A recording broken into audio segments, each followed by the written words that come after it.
കുഞ്ഞുലക്ഷ്മി, ഞാൻ ഇറങ്ങണോ? ഇറങ്ങാൻ വരട്ടെ, ഞാൻ ദാ വരുന്നു. ഒക്കെ നിന്റെ കയ്യിലായിരിക്കുന്നത്. ശ്രീരാമൻ ഹനുമാനെ ദൂത് വിട്ടതുപോലെയാ ഞാൻ നിന്നെ. വേണ്ട, എന്നെ ഹനുമാനാക്കിക്കൊണ്ടുള്ള ഉദാഹരണം ഒന്നും വേണ്ട. വേണമെങ്കിൽ ഒരു അരയനമാക്കിക്കോ. അരയന്നോ? മാധവൻകുട്ടി, പൊന്നുമോനെ ഒന്ന് ഇങ്ങോട്ട് വന്നേ. എന്നോട് നിനക്ക് എന്തെങ്കിലും വിരോധം ഉണ്ടോ? അച്ഛനോടോ? എനിക്കോ? എന്തു അച്ഛായി പറയുന്നത്? പിന്നെ എന്തിനാണ് ഇവന്റെ വണ്ടി വിളിച്ചോണ്ട് വന്നത്? കൊല്ലാനാണെങ്കിൽ വേറെ എന്തൊക്കെ മാർഗങ്ങളുണ്ട്? മാഷെ, അന്ന് ഞാൻ മനഃപൂർവ്വം ചെയ്തതല്ലേ മാഷെ. അപ്പം മനഃപൂർവ്വമായിട്ട് ഇറങ്ങിയിരിക്കല്ലേ? അയ്യോ, അങ്ങനെ പറയരുത്. അന്നത്തോടെ ഞാൻ ഓവർ സ്പീഡിങ് നിർത്തി. നിന്നെ എനിക്ക് വിശ്വസിക്കാമോ? വേണമെങ്കിൽ ചോദിച്ചു നോക്ക്. അച്ഛൻ ഒന്നും പേടിക്കണ്ട. ഇവൻ എന്നോടൊപ്പം കോളേജിൽ ഒരുമിച്ച് പഠിച്ചല്ലേ? കോളേജിലൊക്കെ പഠിച്ചിട്ട് താൻ എന്താണോ ഓട്ടോറിക്ഷ പരിപാടിയായിട്ട് ഇറങ്ങിയിരിക്കുക? അതെ, ഈ സ്വയം തൊഴിൽ ചെയ്ത് ജീവിക്കുന്നതിൽ ആനന്ദം കണ്ടെത്തുന്നവനാണ് ഞാൻ. പിന്നെ കുറെ നാൾ മുൻപ് അങ്ങ് തുടങ്ങായിരുന്നില്ലേ? വെറുതെ കോളേജിൽ പോയി സമയം കളഞ്ഞ എന്തിനാ? അപ്പൊ അത് നീ മാഷിനോട് പറഞ്ഞിട്ടില്ലല്ലേ? ഇല്ല. അതെ, കോളേജിൽ പോയത് എനിക്ക് പറ്റിയ ഒരു തെറ്റാണ് മാഷെ. കിട്ടിയത് ഈ സാധനം. ഇങ്ങോട്ട് നോക്കൂ. നീ എന്തായി കാണിക്കണേ? എന്റെ കല്യാണം നിശ്ചയിക്കാനല്ല ഞാൻ പോണത്. അങ്ങോട്ട് ഇറങ്ങിക്കടാ. നിന്നെ ഞാനിപ്പോ ഒഴിയാ. അമ്പാടാ. തേങ്ങ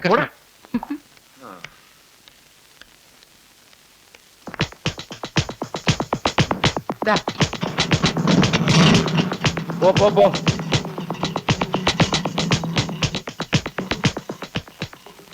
എന്റെ നെല്ലികാവിലമ്മേ, തടസ്സമൊന്നും നേരിടല്ലേ. നിർത്ത്. വണ്ടിയാ പാട്ടാ മാഷെ? രണ്ട് നിർത്ത്. എന്തിനാ നിർത്തിയേ? വീട്ടു പോകായിരുന്നില്ലേ? നിന്നോട് ആരാ പറഞ്ഞ ഇങ്ങനെ ഇരുന്നുള്ളാൻ? പിന്നെ രാവിലെ അവിടുന്ന് പുറപ്പെടാന്നല്ലേ അച്ഛൻ പറഞ്ഞത്? അപ്പൊ അങ്ങടല്ലേ വരണേ? ഓ, എനിക്കറിയാം. വരാൻ സമ്മതിച്ചിട്ടുണ്ടാവില്ല ആ മുതുക്കി. വേണ്ട, നാവ് ചീച്ചാക്കണ്ട. നല്ലൊരു കാര്യത്തിന് പോണതാ. ഞാനിപ്പോ എന്താ വേണ്ടേ? എന്നെ ഇവിടെ കുഴിച്ചിടണോ അതോ അവിടെ കുഴിച്ചിടണോ? ഒരിടത്തും കുഴിച്ചിടണ്ട. ആ മുറുക്കാൻ ഇങ്ങോട്ട് തുപ്പിയേ. എന്തിനാ? തുപ്പ്. കൈ നീട്ടിക്കേ. നേർച്ച പായസാണ്. വായ കഴിയിട്ടില്ല. ഇനി അതും പറഞ്ഞു ഒഴിയാൻ നോക്കണ്ട. നീ എന്താ ഉള്ള തന്നേക്കും, ഞാൻ തിന്നോളാം. ഇല്ല. പിന്നെ പറഞ്ഞതൊക്കെ ഓർമ്മ. പറഞ്ഞതൊക്കെ എനിക്ക് നല്ല ഓർമ്മയുണ്ട്. അന്തർക്ക കയറിക്കും. ഇതിനെ പിടിക്കാൻ കയറ്റുന്ന എന്റെ പ്രതിനിധിയായ എന്തൊക്കെയാ വരുന്നുണ്ട്. ഞാൻ എന്തോ സമ്മേളനത്തിനും പോവാ. അല്ലെങ്കിൽ തന്നെ ഹെഡ് മാസ്റ്റർ പ്യൂണും കൂടെ ഒരുമിച്ച് പോണത് ശരിയാവില്ല. ഓഹോ, ഹെഡ് മാസ്റ്റർ ഓട്ടോറിക്ഷ പോവാല്ലേ? പോകാതിരിക്കാൻ പറ്റുമോ? വണ്ടിയുടെ ഗിയർ ആരിടും? ആ മൂപ്പര് തീവണ്ടിയല്ലേ ഓട്ടല്? എന്റെ നീ മിണ്ടണ്ട. നിന്റെ വണ്ടി കണ്ടപ്പോഴേ എനിക്ക് ഉറപ്പായി. പിന്നെ എനിക്ക് പാര വെച്ച് അവനെ നീ മിടുക്കനാക്കാൻ നോക്കരുത്. അയ്യോ ജ്യേഷ്ഠ, ഞാൻ പറഞ്ഞു വന്നു. അവസാനിപ്പിക്കേ. തനിക്കിപ്പോ എന്താ വേണ്ടേ? ഈ സാധനം എടുത്ത് വെക്കണം. പെങ്ങളെ, ഞാൻ മെയിൻ ആയിട്ട് ചൂടാവാനുള്ള കാരണം എന്താണെന്ന് മെയിൻ ആയിട്ട് നിനക്ക് ഞാൻ ശരിയാക്കി തരാം. ഞാൻ നമസ്തേ സാറേ. സാർ ആളൊരു രസിക്കന. തറവാട് ഭാഗം വെച്ചപ്പോ രാധികയുടെ അച്ഛൻ ഒന്നും ആവശ്യപ്പെട്ടില്ല. ജ്യേഷ്ഠാനുജന്മാര് കൂടി കൽപ്പിച്ചു കൊടുത്തത് വാങ്ങി പടിയിറങ്ങി പോന്നു. ഈ വീട് വാങ്ങാനുള്ള വക കഷ്ടിയേ ഉണ്ടായിരുന്നുള്ളൂ. അദ്ദേഹം ഉണ്ടായിരുന്നെങ്കിൽ എന്റെ മോക്ക് ഒരു ജോലി കണ്ടി നടക്കേണ്ട ഗതികേട് വരില്ലായിരുന്നു. ഇപ്പൊ തറവാടിത്തം മാത്രമേ സമ്പത്തായിട്ടുള്ളൂ. ഈ കാണുന്ന പകട്ടൊക്കെ വെറും നാട്ടിയ. വലിയ വയ്ക്കൽക്കാരുടെ അന്തസ് കാക്കാനുള്ള ഒരു കളി ഒരുക്കും. സത്യം പറഞ്ഞ ഈ വീട് പോലും പണയത്തില്ല. ജീവിതാവുമ്പോ ഉയർച്ചയും താഴ്ചയും ഒക്കെ ഉണ്ടാവും. അന്തസ്സും അഭിമാനവും പണയം വെക്കാതെ ഒരു കുടുംബം തീറ്റിപ്പോറ്റി കൊണ്ടുപോകാനുള്ള ബുദ്ധിമുട്ട് എന്താണെന്ന് എനിക്ക് നന്നായിട്ട് അറിയാൻ. സുഭദ്ര, ഒരു കുടുംബോ? രണ്ട് കുടുംബത്തിന്റെ വിഷമം ഫുള്ളായിട്ട് അറിയുന്ന ആളാണ് മാഷി, അല്ലേ? വേണ്ട. അല്ല, മാഷ് ജീവിതാനുഭവങ്ങൾ ഏറെയുള്ള ആളാന്ന് പറഞ്ഞതാ.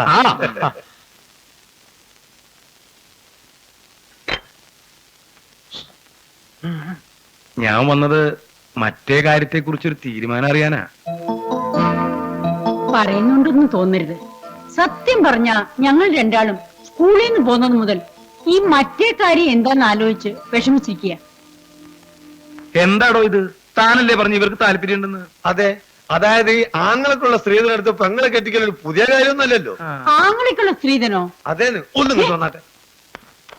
അവിടെ ഇരുന്നാ മതി. അവരിപ്പോ വരും. കാപ്പി.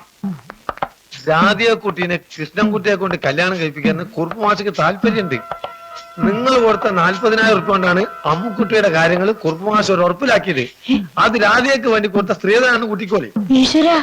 മുടക്കൊന്നും പറയരുത്, കൈ വന്ന ഭാഗ്യം തട്ടിക്കളയരുത്. ഒരു ടിക്കറ്റിന് 2 സമ്മാനം അടിച്ച മാതിരിയാ. ഒരു ജോലിയും ഒരു ഭർത്താവും. ഒരു മിനിറ്റ്. പറഞ്ഞോളേ. ഇവിടെ അല്ല, അവിടെ. ഞാനിപ്പോ വരാം. കുറുപ്പ് മാഷിന്റെ മകനുണ്ടല്ലോ മാധവൻകുട്ടി, അവനെ കൊണ്ട് രാധികയെ വിവാഹം കഴിപ്പിച്ചാൽ കൊള്ളാമെന്ന് മാഷിനൊരു മോഹമുണ്ട്. ആ ടീച്ചറിന് ഇക്കാര്യത്തിൽ പൂർണ്ണ സമ്മതമാണ്. മാധവൻകുട്ടിയാണെങ്കിൽ രാധിക അല്ലാതെ വേറൊരു പെൺകുട്ടിയെ വിവാഹം കഴിക്കില്ല എന്ന് പറഞ്ഞ് ശപഥം ചെയ്തിരിക്കുക.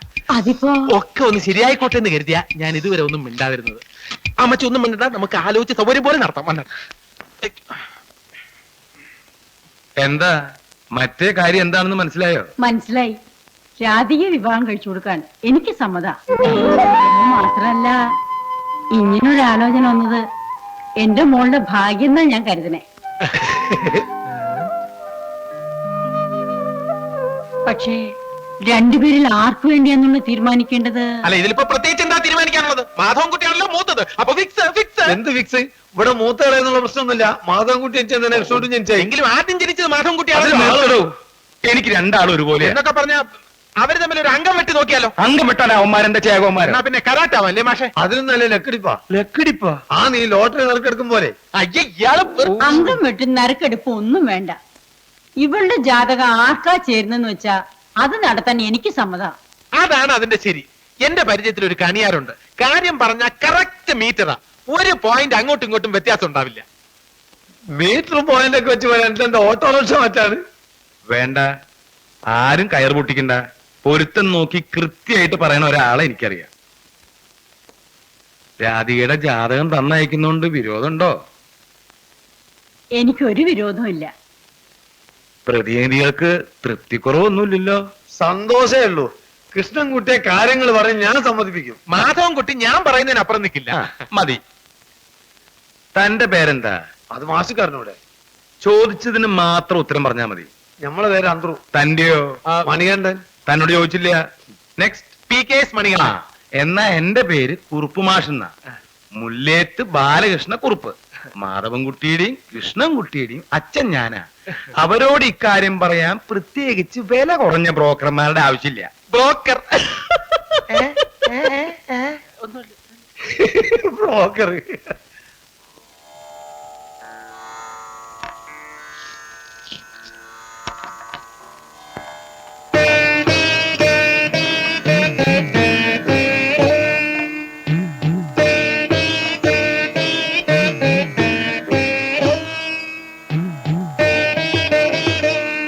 പറഞ്ഞോളൂ. സ്ത്രീ മകം നക്ഷത്ര ജാതയായതിനാൽ രോഹിണി നക്ഷത്രത്തെ പിറന്ന മാധവൻകുട്ടിയായിട്ടാണ് കൂടുതൽ പൊരുത്തം കാണുന്നത്. അപ്പൊ കൃഷ്ണൻകുട്ടിയുടെ മകയിലോ? വിവരമില്ലാത്തോണ്ട് പറയാ. മകയിരം നക്ഷത്രം മകൻ നക്ഷത്ര ജാതയായ സ്ത്രീക്ക് പൊരുത്തമല്ല, ഷഷ്ടാഷ്ടമ ദോഷമാണ്.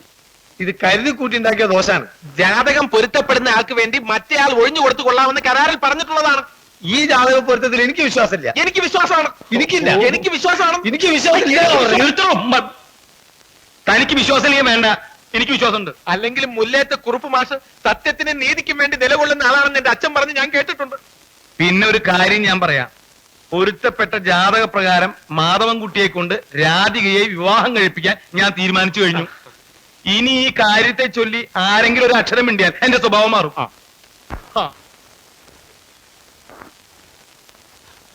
പറഞ്ഞ കാശ് മുഴുവനുണ്ട്. ഞാൻ ഒപ്പിച്ച പണിയാണെന്ന് ആരും അറിയത് എന്റെ തല പോണ കേസാണ്.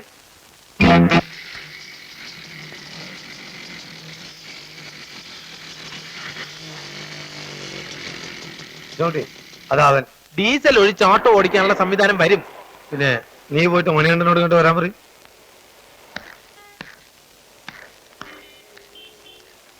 അപ്പൊ നമ്മളും പണക്കാരാവും. ഒന്ന് കേട്ടോന്നേ. എന്താ വാന്ന് പിന്നെ സത്യം പറയണം. കണിയാരെ ചാക്കിട്ട് എന്റെ ജാതകം പൊരുത്തമല്ലെന്ന് നീ മനഃപൂർവ്വം പറയിച്ചല്ലേ? ഞാനോ? ഹേയ്, എന്തെങ്കിലും തമാശ പറയുമെന്നല്ലാതെ ഇത്തരം ഫ്രോഡ് പരിപാടികളൊന്നും എനിക്കില്ല. മര്യാദക്ക് ചോദിച്ചാ നീ സത്യം പറയില്ലല്ലേ? ഏതവസ്ഥയിലും ഞാൻ സത്യം മാത്രമേ. നിന്റെ അപ്പുറത്തോനെ കൊണ്ട് ഞാൻ പറയിക്കും. ഞാൻ പറഞ്ഞ സത്യമാണ്. വിശ്വാസം ഇല്ലെങ്കിൽ നിങ്ങൾക്ക് വേറെ ഏതെങ്കിലും ജ്യോത്സ്യന്മാരെ കൊണ്ട് നോക്കിച്ചോടി. നോക്കിക്കുന്നുണ്ടാ. എന്നിട്ട് ഞാൻ വരുന്നുണ്ട് നിന്നെ ഒന്നുകൂടെ കാണാൻ. നീ മിണ്ടണ്ട. എന്താ എന്താ പ്രശ്നം? എന്താ പ്രശ്നമെന്ന് ഇവൻ തന്നെ പറയും.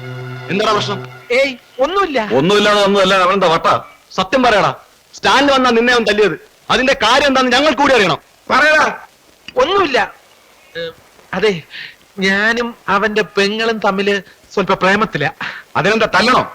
ഈ നാട്ടിൽ ഒരു ഓട്ടോ ഡ്രൈവർക്ക് പ്രേമിക്കാനുള്ള സ്വാതന്ത്ര്യമില്ലേ? ലാലേട്ടൻ പ്രേമിക്കുന്നുണ്ടല്ലോ. നീ വാറ എടുക്കണ വണ്ടി. സാരമില്ല, ഇതൊന്നും വലിയ പ്രശ്നമാക്കേണ്ട കാര്യമില്ല. മണികണ്ഠ, ഇത് നിന്റെ മാത്രം പ്രശ്നമല്ല, ഓട്ടോ ഡ്രൈവേഴ്സിന്റെ മൊത്തം അഭിമാനത്തിന്റെയും അന്തസ്സിന്റെയും പ്രശ്നമാണ്. അത് വാടാ. അല്ലെങ്കിൽ നമുക്ക് വാടാ വണ്ടിയിൽ. പിന്നെന്താ?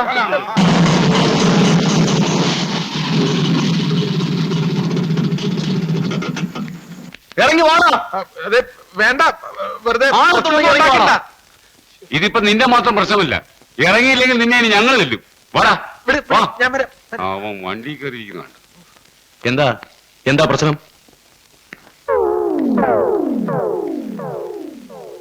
എന്താ പ്രശ്നമെന്നോ? ഓട്ടോ സ്റ്റാൻഡിൽ ഡ്രൈവറെ തല്ലിയാൽ ആരും ചോദിക്കൂലെന്ന് കരുതിയോ? ഞാനൊന്ന് പറഞ്ഞോട്ടെ. നീയൊന്നും പറയണ്ട. എന്താ അവൻ ചെയ്ത തെറ്റ്? നിങ്ങളുടെ പെങ്ങളെ പ്രേമിച്ചതോ? വീട്ടിൽ കയറി അനാവശ്യം പറഞ്ഞാ നീ വഴുക്കിലൊന്നും പോണ്ട. പ്രേമിക്കുന്ന തെറ്റൊന്നുമല്ല, പ്രേമിച്ച പെണ്ണ് കെട്ടാതിരിക്കുന്ന തെറ്റ്. ഒരു പെണ്ണിനെ പോറ്റാളായി നോക്കി ഇവനുണ്ട്. ഇറക്കി വീറോ പെങ്ങളെ. നാളാവാതെ ഇറങ്ങി നോക്കടാ. അപ്പൊ കാണിച്ചു തരാം ഞങ്ങൾ ആരാണെന്ന്. തൽക്കാലം അങ്ങ് പോവാം. വരട്ടടാ, രണ്ടിനും നടന്നിട്ട് തന്നെ പോവാം. രണ്ടിലൊന്നും തീരുമാനിക്കാൻ നോക്കി രണ്ടാമത് ഒന്നുകൂടി വരാം. മണികണ്ഠ പറഞ്ഞുകൊണ്ട് മാത്രം ഞങ്ങൾ പോവാ. അതെ. വരണടാ. നേരെ നല്ലതാ.